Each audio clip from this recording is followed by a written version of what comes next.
அண்மை செய்தி. அதிமுக தொடர்ந்த அவதூறு வழக்கில் சபாநாயகர் அப்பாவு நேரில் ஆஜராக சென்னை சிறப்பு நீதிமன்றம் உத்தரவிட்டுள்ளது. கூடுதல் விவரங்களை தலைமை செய்தியாளர் ஜெயக்குமார் வழங்க கேட்கலாம். வணக்கம் ஜெயக்குமார், கூடுதல் தகவல்களை வழங்கலாம்.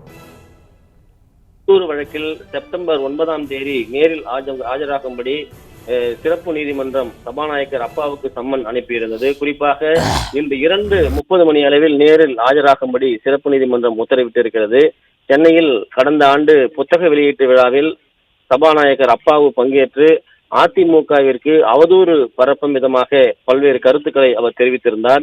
இது தொடர்பாக அனைத்திந்திய அண்ணா திராவிட முன்னேற்ற கழகத்துடைய வழக்கறிஞர் பிரிவு இணைச் செயலாளர் பாபு முருகவேல் சென்னை உயர்நீதிமன்றத்தை நாடி அப்பாவு தவறான தகவல்களை பதிவு செய்திருக்கிறார் என்றும் அந்த கருத்துக்களை வாபஸ் பெற வேண்டும் என்றும் அந்த மனுவில் கூறப்பட்டிருந்தது.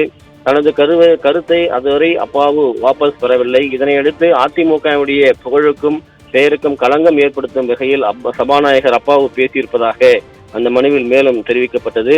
இந்த வழக்கு சென்னை முதன்மை அமர்வு நீதிமன்றத்தில் அவதூறு வழக்காக தாக்கல் செய்யப்பட்டது.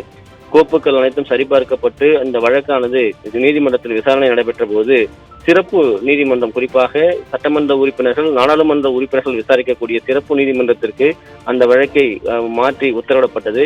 இந்த நிலையில் இந்த காலை விசாரணைக்கு வந்தபொழுது சபாநாயகர் அப்பாவு 2:30 மணிக்கு சிறப்பு நீதிமன்றத்தில் நேரில் ஆஜராகும்படி நீதிபதி தெரிவித்திருக்கிறார். குறிப்பாக அனைத்திந்திய அண்ணா திராவிட முன்னேற்ற கழகத்துடைய சட்டமன்ற உறுப்பினர்கள் குறித்தும் அவர்கள் திமுகவுடைய கட்சியோடு ஒப்பிட்டும் அவர் பேசியிருந்தார்.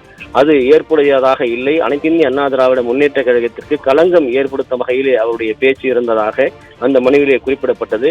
இது தொடர்பான இன்றைய விசாரணையின் போதுதான் நீதியரசர்கள் அதை தெரிவித்திருக்கிறார்கள். குறிப்பாக 2:30 மணி அளவில் சட்டமன்ற நாடாளுமன்ற உறுப்பினர்கள் விசாரிக்கக்கூடிய அந்த சிறப்பு நீதிமன்றத்திலே சபாநாயகர் அப்பாவு நேரில் ஆஜராக வேண்டும் என்று தெரிவிக்கப்பட்டிருப்பது குறிப்பிடத்தக்கது.